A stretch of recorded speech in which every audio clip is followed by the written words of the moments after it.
Salut les Jujiteros. Aujourd'hui, interview nutrition dans la kitchen. Vous voyez, je suis dans la kitchen chez moi. J'avais très envie de vous présenter quelqu'un qui pour moi est très spécial, que je suis depuis plusieurs années. Et là, vous allez vous dire, putain, le gars, ça doit être un ancien et tout. Non, pas du tout. Pas du tout.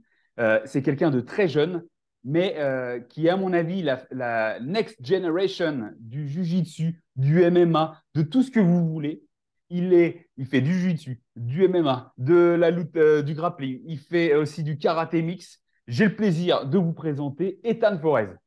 Bonjour Ethan. Bonjour à tous, ça va? Ça va bien, merci. Et Donc moi, je te remercie vraiment d'avoir accepté d'échanger. Et d'ailleurs, je remercie aussi au passage ton père qui a permis cette connexion entre nous. Euh, Est-ce que pour les gens qui ne te connaissent pas, parce que je suis sûr qu'il y a plein de gens qui ne te connaissent pas, est-ce que tu pourrais te présenter, nous dire d'où tu viens, quel âge tu as, quel sport tu pratiques et ton palmarès? moi c'est Ethan Forez, je viens de près de Lille, donc dans le nord. Je viens d'avoir 18 ans là, et je fais du sport depuis que j'ai 3 ans et demi. Je m'entraîne à Touflers, donc en grappling et JJB. Je m'entraîne en MMA à l'AFC à Roubaix et à Ecopont. Et je fais de la boxe anglaise à Saint-Amand. Excellent. Ouais, donc, tu vois, c'est bien que tu dis ça, que tu t'entraînes à différents endroits pour Ouais. différentes pratiques. Et donc, tu vois, je découvre en même temps que tu fais de la boxe anglaise, donc ça, c'est intéressant. Et je vois derrière toutes ces médailles et ceintures. Est-ce que tu peux nous parler un petit peu depuis que tu es enfant, voilà, depuis que tu es plus jeune, euh, toutes les catégories et types de sports dans lesquels tu as performé, les résultats que tu as eus? Alors, j'ai fait des compétitions en grappling, en full contact, en GJB. J'ai déjà fait du judo, une compétition en judo. Et bah après, je pense que c'est toutes les compètes que j'ai fait vraiment des vraies compètes. Mais du coup, en palmarès, j'ai fait à peu près 7, 10 fois champion d'Europe Naga. Donc, c'est les ceintures qu'on voit derrière. Récemment, là, j'ai eu le titre de champion du monde qui s'est passé en Espagne à Pontevedra, en grappling. Donc là, c'était dans la catégorie moins de 69, donc cadet. Parce que l'année dernière, en octobre, j'avais encore 17 ans. Du coup, je pouvais faire en cadet. Et ensuite, après, j'ai fait une place de deuxième en gi, donc en kimono avec la même catégorie. Et j'ai été surclassé en junior et j'ai fait 2 fois troisième. Donc Magnifique. 4 titres mondiaux, enfin podiums mondiaux en moins d'une semaine. Donc c'était vraiment une semaine chargée parce que vraiment on combattait tous les jours on combattait quoi. Ouais. Ensuite après j'ai fait On reviendra sur les compétitions et le poids et tu allais continuer là sur ensuite. ouais. Bah, après juste j'ai fait quelques fois champion de France, un petit peu champion d'Europe deux fois champion d'Europe. Donc ça se passe en Angleterre, en Allemagne. Donc voilà, après j'ai fait les Pan Kids avec mes parents qui m'ont accompagné jusque là-bas. Les Pan Kids c'était à Los Angeles. J'ai fait deuxième là-bas. Alors les Pan Et Kids, je rappelle, hein, c'est IBJJF, hein, c'est bien ça. ouais, Et yes. les titres de champion d'Europe que tu as eu, c'était sous la fédération de lutte. Ouais, champion du monde, ouais. La Ah, UWW. ok, magnifique. Magnifique. Et donc, ben, beaucoup. Alors, tu as 18 ans, bien évidemment. Donc, forcément, ton parcours, il y a eu énormément de résultats chez les jeunes. Est-ce que tu as eu l'occasion de faire des compètes en adulte? Ouais, bien sûr, depuis déjà quelques années, en vrai, j'ai commencé à faire des compètes avec les adultes, tomber sur des mecs qui ont plus d'expérience. Ça m'apporte en fait de l'expérience à moi-même. Donc, c'était vraiment intéressant. Je faisais souvent ma catégorie. Et juste après, je faisais la catégorie adulte. Du coup, j'enchaînais tapis, tapis, tapis 1, tapis 2. Et j'allais combattre avec les darons. Ah oui, la fougue de la jeunesse, ça me rappelle, moi, quand j'avais, il y a 20 ans en arrière, on peut partir à droite, à gauche, enchaîner tout ce qu'on veut, il n'y a pas de problème. On performe et on récupère bien. Donc ça, c'est la magie ça, de la jeunesse. Et justement, pour en venir à cette jeunesse et le niveau que tu as atteint à ce moment présent, est-ce que tu Mhm. pourrais, on va parler entraînement et charge d'entraînement. Euh, alors là, on va essayer de parler plus pour les gens, les adultes qui nous suivent, hein. Euh, Ouais. Là, sur la dernière année, par exemple, combien d'heures d'entraînement, tout cumulé, hein, que ce soit prépa physique et sport de combat, arts martiaux, combien d'heures d'entraînement ça représente chaque semaine? En vrai, je pense à peu près 12 ou 13 heures, parce qu'en fait, j'essaye de m'entraîner bah, tous les jours. Mais ça dépend des week-ends, si j'ai des compètes ou j'ai pas de compètes, en fait. Donc, Bien évidemment. si si j'ai des compètes, lundi, mardi, mercredi, jeudi, vendredi, je m'entraîne. Et le samedi ou le dimanche, je vais à la compète. J'essaye de pas m'entraîner la veille pour éviter de me blesser. Donc, Ouais, c'est tout. très bien. Donc, souvent, les 10, entraînements durent 2 heures. ouais, 10-12 heures par semaine. Donc, en gros, moi, avec les gens que j'accompagne et que je suis, qui pratiquent régulièrement, c'est ce que ça peut représenter. Mais on sait tous les deux, hein, et ceux aussi qui nous écoutent, que c'est quand même un investissement en temps parce que il y a le temps d'entraînement, mais il y a aussi le temps d'aller à l'entraînement, de revenir et caler ça dans Surtout, son emploi du temps. Et toi, comment ça se passe? euh, Tu fais des études en parallèle? Tu bosses? Comment ça se passe? ouais, bien sûr, bah là, je suis en terminale. Pour l'instant, je passe le bac. Du coup, cette année, c'est un peu compliqué de faire entraînement, rentrer, réviser, après passer le bac. J'avoue, cette année, en fait, c'est une année charnière pour moi, pour mes études. Si j'ai le bac, je pourrais continuer mes études. Du coup, il faut que je reste concentré pour l'instant sur mes études, et tout en gardant un pied quand même dans le sport, pas faire n'importe quoi. Du coup, c'est vrai que c'est un peu compliqué, mais après, mes parents, ils m'aident beaucoup et ils m'accompagnent beaucoup pour ça. Du coup, c'est cool. Ouais, super ça. C'est excellent de garder en tant que jeune les pieds sur terre, se dire que oui, on a une passion, on a des résultats, on est doué et puis on s'entraîne aussi pour avoir les résultats, hein, bien évidemment. Mais on ne perd pas de vue que l'avenir, on ne sait pas de quoi il sera fait et que ben il peut y avoir des blessures. On sait tous les deux que ben, une carrière de sportif, ça se construit, ça s'entretient, il y a toujours des hauts et des bas, et que avoir un pied, comment dire, une branche sur laquelle se raccrocher, comme les études En peuvent nous vrai, donner des diplômes, c'est important. Et tu as parlé de tes parents qui te mettent en condition pour pouvoir réussir. Ça, je salue mhm. vraiment ça. Je salue vraiment ça. Euh, Comment ils t'ont aidé depuis que tu es jeune à progresser? Et on va parler aussi de choses qui, moi, m'intéressent et qui intéressent ceux qui me suivent. Je suis dans la nutrition, l'alimentation. Comment, en parallèle de ta pratique sportive, tu t'es alimenté au fur et à mesure des années? Ok, bah en fait, déjà, pour commencer, mes parents, ils m'ont toujours aidé parce qu'en fait, ils m'ont toujours suivi. Ils ont toujours été là pour moi, à m'entraîner, enfin, m'emmener aux entraînements, trouver des clubs pour moi. Bah, j'ai commencé déjà le sport à 3 ans et demi. C'est pas commun en vrai parce que souvent les clubs, ils acceptent à partir de 6 ans. Mon père, il cherchait déjà un sport pour moi, il cherchait un peu partout et il est arrivé à mon club de JJB. Et mon entraîneur, il a dit, bon, on prend pas normalement à cet âge-là, mais laisse-le et on verra par la suite si ça fonctionne bien. Puis j'étais déjà très énergique. Du coup, euh, du coup, c'est passé. Et bah, je m'entraîne dans le même club toujours d'ailleurs, depuis que je suis petit. Du coup, Magnifique. c'est cool. Donc, déjà, les entraînements, c'était déjà de l'investissement pour mes parents, déjà rien que pour l'essence, mais un investissement avec le temps, parce qu'ils n'avaient pas vraiment le temps. Pour nous, ils emmenaient mon frère et moi, parce que j'ai un petit frère. Et du coup, mon frère, il me suivait aussi, il faisait du sport avec moi. Et on allait à l'entraînement, déjà, bah, nous, c'était le mercredi, à ce moment-là, quand on était petits, on faisait tous les mercredis. On allait à l'entraînement dans un club JJB, après on partait en grappling dans un autre club à l'opposé, grappling. Du coup, ils ont fait vraiment beaucoup d'investissements pour nous. Du coup, on les remercie pour ça. Ah, ça, c'est Donc, bien ça, c'est quand les pour conditions le sont temps réunies. et voilà.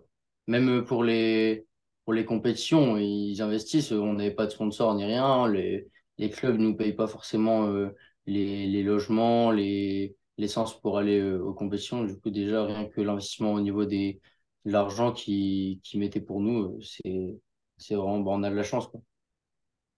Et niveau nutrition, bah, en vrai, moi, j'ai toujours bien mangé. Bah, ma mère, surtout, elle fait toujours des trucs pas gras et tout. Elle aime bien les choses nature. Donc, elle essaie des plats et tout. Du coup, bah, j'ai toujours bien mangé en vrai. Et mon père, il était coach sportif avant, quand j'étais plus petit. Du coup, bah, ils m'aident beaucoup pour ça, surtout en ce moment en fait. Parce que quand j'étais petit, juste, je faisais attention à ce que je mangeais. Donc, j'allais pas manger des bonbons, des biscuits apéro. Je mangeais bien. Puis en vrai, j'ai toujours plus kiffé les fruits et tout que les bonbons. Donc déjà, c'était une bonne chose, c'était déjà cool. Et du coup, voilà. Excellent. Maintenant, ouais. C'est bien, Du coup, parce maintenant, que avant que tu ailles plus loin, c'est inspirant parce que tu sais, moi-même, moi j'ai 42 ans et je suis père, j'ai des jumeaux hein, qui ont 12 ans. Et pareil, c'est toujours important d'avoir ce retour des enfants, dire, OK, oui, les parents ont mis en place un cadre pour ben, permettre l'évolution. Là, tu parles, ben, ils t'ont mis un cadre et t'ont aidé pour ben, la pratique des sports et les compétitions, mais aussi cette exemplarité à la maison de ben, la préparation des repas avec une alimentation relativement saine et naturelle. Un papa qui est coach sportif, donc qui sait orienter aussi vers les bons choix alimentaires et qui va d'autant plus t'aider maintenant que tu arrives à l'âge adulte où ton corps arrive pas encore à maturité, mais est sur la bonne voie. Ça, c'est important d'avoir ce cadre. Et d'un autre côté, tu vois, là, je parle aussi à ceux qui nous écoutent. On vient pas tous d'un milieu où les gens, où nos parents nous ont mis dans des bonnes conditions.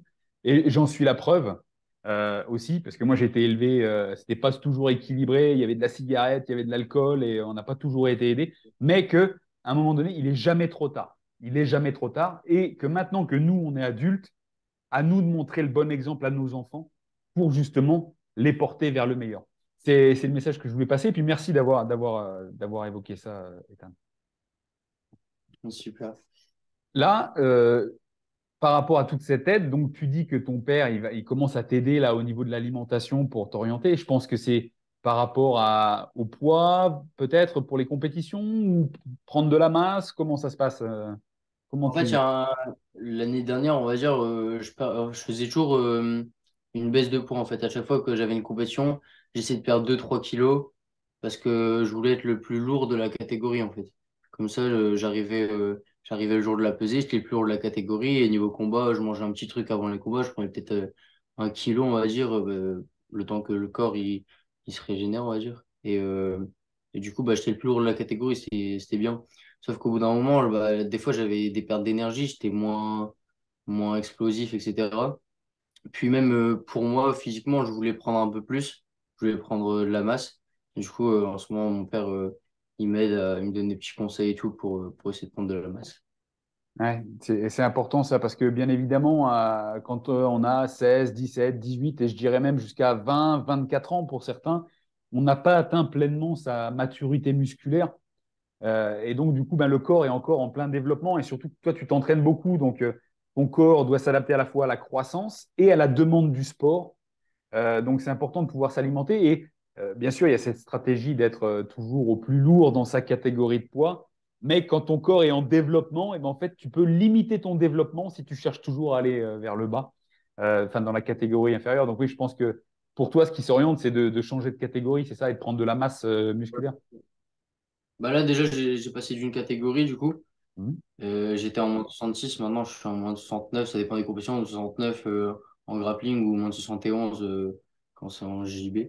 Ouais. Mais, euh, mais ouais, en fait, le but c'était juste de prendre plus de poids et pas devoir toujours faire attention à ce que je mange tous les jours. J'allais à la cantine, au lycée et tout, je devais faire attention de pas manger de pain, pas manger de sucre. Donc c'était gênant en fait, mais je peux toujours garder une alimentation saine et prendre de la masse. Juste musculaire et pas graisseuse.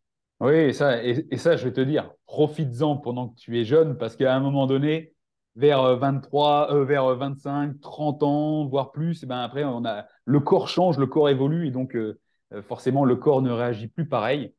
Et chose que je peux ben, te dire, et puis que je dis aussi à tous ceux qui nous écoutent, hein, on a toujours cette volonté, lorsqu'on va en compétition, d'être le plus lourd de sa catégorie, et donc on va viser la catégorie inférieure. Mais il ne faut pas oublier que si on pratique régulièrement de la compétition, ça peut engendrer, ben, comme tu dis, des yo-yo au niveau du poids, des contraintes au niveau de l'alimentation, et sur le long terme, entraîner ce qu'on appelle des TCA, troubles du comportement alimentaire, voire ensuite Mhm. des troubles physiques, troubles thyroïdiens, entre autres, par exemple. Donc, c'est important aussi de ne pas vouloir chercher trop bas et comme tu le fais bien, Ah, ouais, euh, écouter ton corps aussi en fonction de son évolution et de la demande physique. Ethan, on a parlé de 10-12 heures d'entraînement. J'aimerais qu'on parle d'alimentation autour de ces entraînements. Comment toi, tu t'alimentes sur une journée, en semaine, lorsque tu as un entraînement? Donc moi quand j'entraînement, bah, déjà le matin j'essaie de me faire une omelette. Donc je mange des omelettes, si je peux je mange une banane avec, une ou deux dattes pour avoir de l'énergie et je bois du jus d'orange. C'est ce que je mange tous les matins, c'est ce que je fais. Après à l'école, bah, j'essaie de prendre une compote, des galettes de riz et tout pour à 10 heures. Donc pour un petit goûter juste avant. Donc toujours, je vais pas prendre des gâteaux tout trop sucrés, quoi. Enfin, pas comme tout le monde, on va dire. Du coup, je vais manger mes galettes de riz, ma compote. Après, à midi, je fais attention à ce que je mange. Après, la cantine, on a plusieurs choix. Donc, juste, je mange pas des trucs gras, en fait. Genre, je vais essayer de prendre beaucoup de pâtes. S'il y a des pâtes, je vais prendre beaucoup de pâtes avec de la viande. Je prends plutôt un fruit ou un yaourt, les yaourts nature, là Mhm. pour pas avoir trop de sucre. Et c'est tout ce que je mange à midi. Après j'ai des entrées et tout, donc des légumes si je prends des légumes quoi. Après, bah, je finis les cours. Soit je vais à la muscu. Et si je vais à la muscu, après, j'essaie de prendre un checker de whey. Donc, je prends de la whey. Enfin, là, j'ai commencé à pas si longtemps, là. Enfin, il y a à peu près un mois. Grâce à l'argent de mes sponsors, j'ai pu commencer à m'acheter des trucs comme ça. Du coup, ouais, j'ai pris de la whey là. Et donc, je prends ça juste après l'entraînement. Ensuite, avant l'entraînement, grappling, MMA, je vais prendre des petits compléments alimentaires avec des acides aminés pour la récupération. Donc, je prends ouais, des acides aminés. J'essaie de manger un petit truc sucré juste avant l'entraînement pour avoir de l'énergie. Et après, pendant l'entraînement, je bois juste de l'eau, moi. Et juste après l'entraînement, bah, je finis ma bouteille que j'avais commencé avec. Là, j'ai acheté des BCA, donc c'est pour la récupération, il me semble. Et voilà. Et le soir, bah, pareil, un repas sain, mais pas forcément de. En fait, de base, j'essayais de peser mes aliments et tout, mais c'est compliqué avec les cours. Donc, je fais quand je peux, quoi. Ouais, c'est contraignant de peser et tout. C'est bien ce que tu me dis. J'ai analysé un petit peu ce que tu mangeais. On voit une alimentation assez orientée protéines et glucides. Donc, protéines, tu as dit, hein, l'omelette, les œufs le matin. Le midi, ben, il y aura une viande. Il y aura de la whey protéine et des acides aminés. Et j'imagine que le soir aussi, il y a viande ou poisson ou œuf. Il y aura Ouais, souvent une source de protéines. Et en termes de glucides, comme tu le dis, banane, pruneau, compote, galette de riz, des pâtes. Voilà. Et puis certainement qu'il y a une source de glucides aussi après l'entraînement. Et puis tu disais aussi quelque chose de sucré avant l'entraînement. Donc, OK. Euh, et par contre, tu vois, ce qui m'étonne, c'est qu'il n'y ait pas beaucoup de graisse. Euh, mais peut-être que je me trompe, peut-être que tu ne penses pas. Alors, on a bien évidemment des graisses dans le jaune d'œuf, tu sais. Dans le jaune d'œuf, il y a des graisses qui vont être utiles à ton corps. Parce que souvent, on dit non, ouais. je ne mange pas gras, mais il faut bien se dire que les graisses, il y a graisse et graisse, bien évidemment, hein. Les graisses, les lipides permettent le bon fonctionnement du système hormonal. Et je rappelle que le système hormonal, on va Mm. citer quelques hormones comme l'hormone de croissance et la testostérone, hein, pour les plus connus. Et bien, en fait, ce sont des dérivés du cholestérol. Ce sont des hormones stéroïdiennes, tu vois. Et en fait, ce cholestérol, entre autres, va être géré par le foie, mais aussi va dépendre de tes apports alimentaires.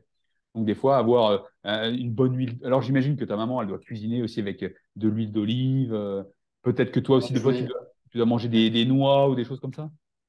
Ouais, je mange des noix, des amandes chez moi, des noix de cajou, des amandes. Et niveau huile, on met de l'huile de coco en fait, pour que ce soit pas trop mauvais. Ouais, très bien, très bien, très bien. Ouais, donc ça, c'est pour une séance, une journée type d'entraînement où tu vas bien sûr au lycée, hein. Donc, ça, c'est important de Là, prendre en compte c'est que dans mon- tu maîtrises pas tout, quoi. Ouais, voilà, c'est ça. Au final, c'est une journée bah, tous les jours, parce que comme je m'entraîne tous les jours, c'est tous les jours comme ça. Ouais. Là, ça, c'est pour une séance tous les jours, en gros. Et maintenant, j'aimerais parler sur la compétition. Comme tu le disais, des fois, tu dois perdre un petit peu de poids, donc tu fais attention, tu prends soin de ton alimentation en amont, avant la compétition. Mais une fois que tu as validé la pesée, est-ce que tu as un rituel? Bon, déjà, avant la pesée, est-ce que tu manges quelque chose pour préparer ta compétition? Tu as un rituel spécial, un petit déj spécial. Et après la pesée, est-ce que tu manges quelque chose et qu'est-ce que tu manges? Et si tu manges entre les combats, qu'est-ce que tu manges? Ok, bon, déjà, pour perdre du poids avant la compète, déjà, je stoppe tout ce qui est pain. Donc, le pain, je prends pas. J'évite au maximum le sucre. Donc, tout ce qui est sucré, j'évite.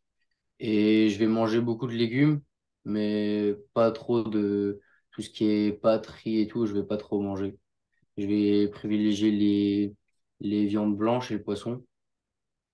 Et juste, ouais, en vrai, c'est pas manger des desserts et tout, je vais éviter au maximum. Et du coup, juste avant ma compétition, juste avant la pesée, ben, je vais boire juste de l'eau en vrai. Je vais prendre ou même les acides aminés, etc. Juste pour avoir quelque chose dans le ventre, quoi. Une fois que je me suis pesé, je me fais un checker avec du flocon d'avoine que je mixe. Je mets dedans. Je mets un peu de beurre de cacahuète. Je prends ça. Et après, je prends des dattes. Ouais, les dattes, vraiment, c'est ce qui booste de fou. Avant le combat, on prend une date, c'est bon. Ouais, C'est c'est quelque chose parti. qui marche bien pour toi, ouais. Vraiment, en plus, ça passe bien avant le combat, donc c'est nickel. Dans le shaker que tu fais là, avec la poudre d'avoine, le beurre de cacahuète, tu rajoutes des protéines aussi? Non, bah, en vrai, c'est déjà arrivé une fois, mais pour l'instant, je mets juste de l'eau, moi. C'est De tout. l'eau, de la poudre d'avoine, du beurre de cacahuète. Ok, c'est très glucidique. Et là, pour le coup, toi, avec le beurre de cacahuète, un peu de lipides. Et puis, ça donne aussi du goût. C'est Ouais, top. ouais, ouais. Ok. Comme tu nous as parlé, tu sais, de ces compétitions où tu répètes pas mal de combats sur plusieurs jours d'affilée, Ouais. c'est un format que je maîtrise pas forcément. Est-ce que tu es pesé tous les jours? Alors, t'es pesé avant, enfin, la veille de chaque catégorie que tu vas commencer. Ok. Donc, si le lundi, tu vas faire un combat, le dimanche, tu vas te peser pour les cadets et les juniors, si ça commence le mercredi, bah, tu vas te peser le mardi. Du coup, c'est vrai que à ce moment-là, bah, c'était pour le championnat du monde, par exemple, parce qu'en fait, la catégorie junior, c'était moins de 66 kilos et la catégorie cadet, c'était moins de 69. Du coup, je pouvais pas me dire, c'est bon, je suis pesé à 69, je peux bien manger, parce qu'après, il y avait les 66 kilos. Du coup, ouais, il faut faire toujours attention, en vrai. Donc après, j'étais avec l'équipe de France, il y avait mes coachs qui me conseillaient ce qui fait que je mange ou pas quand on allait manger ensemble. Donc, ouais, en vrai, je faisais comme si je voulais perdre du poids, mais juste, en fait, je faisais juste attention à ce que je mangeais. Ok. Excellent. Ouais, c'est bien. Puis c'est bien que les coachs aussi soient impliqués dans le processus de gestion du poids, parce que souvent, Ouais, c'est des choses qui manquent. Mais la plupart du temps, les coachs maintenant, ce sont des compétiteurs ou anciens compétiteurs ouais, qui ont une ouais, c'est ça. expérience aussi de la gestion du poids. Donc ça, c'est intéressant. Je voudrais que on parle un peu, tu vois, de ces compétitions et post-compétition, parce que moi, je vais te dire une chose. Il y a quelque chose qui me fait un peu rager dans mon métier. Parce que moi, tu vois, je suis dans l'alimentation et surtout dans la santé naturelle et santé de long terme. Et comme tu dis depuis le début, toi, tu t'appliques à soigner ton alimentation, tu mets en place un cadre qui t'emmène vers la performance.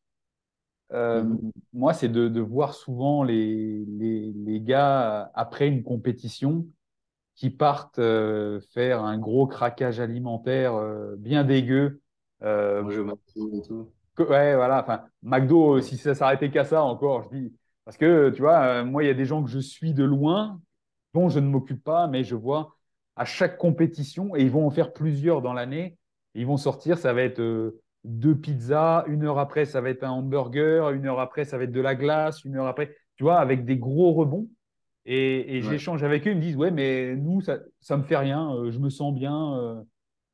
parce qu'ils sont jeunes. Toi, comment tu gères ça au niveau compétition, l'après-compétition? Moi, en fait, je reprends juste ma routine habituelle, en fait. Juste, je sors de la compétition, je vais manger normalement. Genre, la dernière compétition, par exemple, j'avais pris une salade de riz que j'avais fait avec des pommes et du jambon, par exemple. Je vais remanger sainement, en fait. Je vais pas manger un gros truc après. Après, c'est vrai que quand ça fait un mois que tu fais attention à ce que tu manges, que tu peux pas aller à tel endroit, tes potes à midi, ils sortent du lycée, ouais, viens manger au kebab avec nous. Non, je peux pas, tu vois, je fais attention. Ou alors je vais avec eux, mais je mange ma salade de riz ou je ramène mes pâtes. Mais ouais, en fait, je vais éviter au max. Mais c'est vrai qu'après, par exemple, un mois de diète comme ça, c'est possible que de temps en temps, j'aille me faire plaisir. Mais en vrai, c'est très rare. Et je sais que quand on est jeune, le corps, il est plutôt réactif. Du coup, on va dire, si je veux prendre un McDo ou je vais au Burger King avec des potes une fois, c'est pas ça qui va tout changer. Et c'est bien d'avoir cette maturité, à la fois cette conscience que ton corps en tant que jeune peut subir n'importe quoi, Mm. mais que tu as conscience que c'est l'effet cumulé de tes petites actions quotidiennes, de tes petites disciplines, qui fait que ça va porter ton corps vers la performance, parce que la performance finale, qui est le résultat ou pas, mais c'est surtout la performance, comment tu te sens sur le tatami quand tu combats, euh, Ouais. qui, qui va, qui va résulter de toutes ces petites disciplines quotidiennes. Et j'en parlais hier avec quelqu'un que j'accompagne.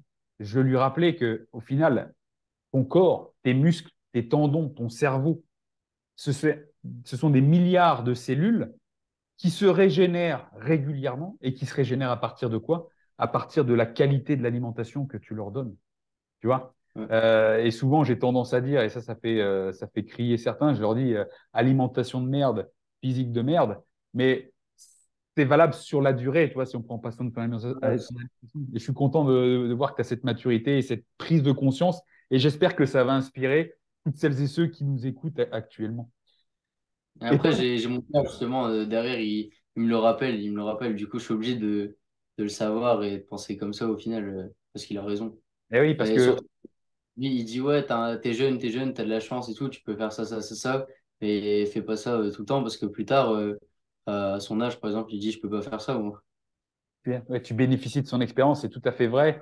Et moi, je vais te dire qu'à mon niveau, tu vois, des fois, je fais des shootings photos, donc il faut que je fasse attention à mon physique aussi, où j'ai des compétitions ou autres. Et ben ouais, quand je me déplace et que j'ai un objectif, ben, quand je suis invité, quand je vais au resto, ben, je vais aussi avec ma gamelle. Je partage le moment convivial avec les autres, mais ouais, je mange peut-être pas pareil que les autres. Mais au final, le résultat est là. Et c'est ce qu'on veut. Ouais, c'est ça, quand tu vas faire une soirée avec tes potes, ils vont commander des frites. Bon, les gars, moi, je ramène mon poulet, je ramène mes pâtes. Oui.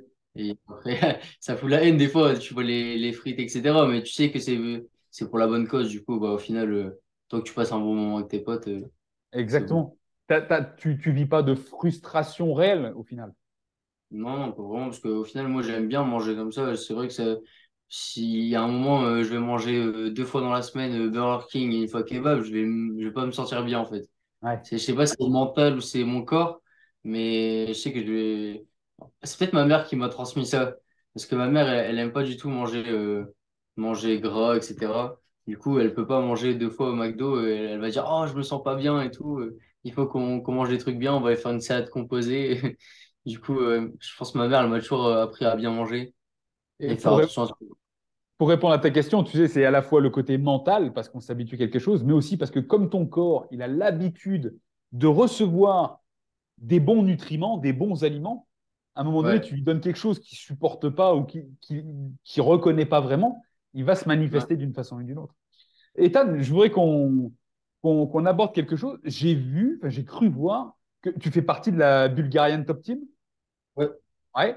Et il m'a semblé t'avoir vu dans un documentaire sur un stage en Bulgarie avec un camp MMA. ouais, c'est ça, c'était Est-ce, pendant 10 jours en Bulgarie. est-ce que tu pourrais nous partager rapidement ton expérience là-bas, avec qui tu étais et si tu as des anecdotes alimentaires de là-bas, comment ça s'est passé, je suis preneur. Ok, bah déjà, en fait, j'y suis allé deux fois en Bulgarie. Donc la première fois, c'était Guillaume Pelletier, donc le manager de la Bulgarian Top Team. qui a dit à mon père qui aimerait bien me voir sur le camp d'entraînement cette année. Du coup, au final, on s'est débrouillé pour y aller. J'y suis allé avec mon père les 2 premiers jours. Après, il est parti, il m'a laissé tout seul là-bas. Et en fait, c'était juste pour voir mon niveau, ce que je valais en fait. Et au final, je me suis bien adapté. Il y avait des personnes comme Morgan Chapa, qui est plutôt connu, Morgan Charrière. Il y avait qui? Il y avait Amin Ayoub. Oui. Donc ça, c'était les... En fait, on a fait 2 teams. Donc, ils avaient pris tous les gens qui étaient inscrits. Donc, je pense qu'on était facilement 60, on va dire. Et il y avait 30 et 30. Et il y avait un chef d'équipe. Donc, il y avait Amin Ayoub et Morgan Charrière. Moi, j'étais dans la team de Morgan. Et en fait, c'était pas comme une compétition, mais des fois, on faisait des entraînements à part, en fait. Pour au final, à la fin du camp, on fasse un combat contre quelqu'un d'en face. Donc, du même poids et tout. Donc on regardait pas. En fait, des fois, on essayait de voir comment l'autre il combattait et tout. Mais au final, on se prenait d'affinité avec les adversaires. Du coup, au final, à la fin, mon combat, je l'ai passé avec mon pote, avec qui des fois, je passais ma journée entière avec lui à me taper des délires. En vrai, c'était marrant. Donc, ouais, c'est cool. Et au niveau poids, bah, moi, j'étais large. Vraiment, j'étais large. Du coup, j'ai pas vraiment une certaine alimentation, mais toujours comme d'habitude, je faisais pas d'excès, on va dire. Excellent, excellent. Merci pour ce partage, Ethan. Là, on va arriver sur la fin de l'entretien. Est-ce que tu aurais déjà, dans un premier temps, si les gens veulent te suivre, sur quel canaux, sur quel réseau on peut te suivre, suivre tes résultats? Bah, moi, je fais beaucoup sur Instagram. Donc, mon Instagram, c'est Forez, F-O-2-0-Z, tiré du bas BJJ4. Et mon père, c'est beaucoup Facebook. Donc, le Facebook, c'est Ethan Esteban Forez. Parce qu'en fait, au tout début, bah, mon frère, il faisait du JB avec moi. Du coup, il mettait tous les résultats de mon frère et moi. Donc, voilà, c'était beaucoup Insta et Facebook. Ok, je partagerai les liens dans le descriptif de la vidéo en dessous de ça. Et est-ce que tu aurais un dernier mot? Tu as parlé de sponsors. Est-ce que tu veux laisser un mot pour tes sponsors?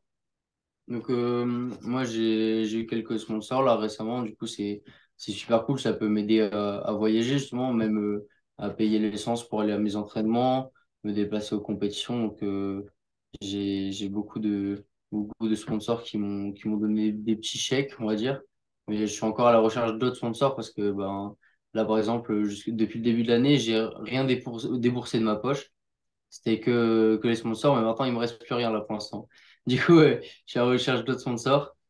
Mais est-ce que je peux te donner les noms des sponsors Ben après vas-y, vas-y, vas-y, vas-y. Ouais, ouais, tu me les donneras après. On les mettra dans le descriptif de la vidéo si Ouais, tu veux. ouais, Ok, ben, tous les ouais. cas, s'il y en a qui nous écoutent et qui veulent devenir tes sponsors, eh ben, je laisserai soit me contacter en dessous de la vidéo, soit te contacter directement sur les réseaux. Ouais. Ethan, Et c'est quoi pour toi en- la prochaine échéance sportive? Là, bah, dimanche, j'ai les championnats de France en grappling. Donc, c'est sélection, on va dire, pour aller au championnat du monde.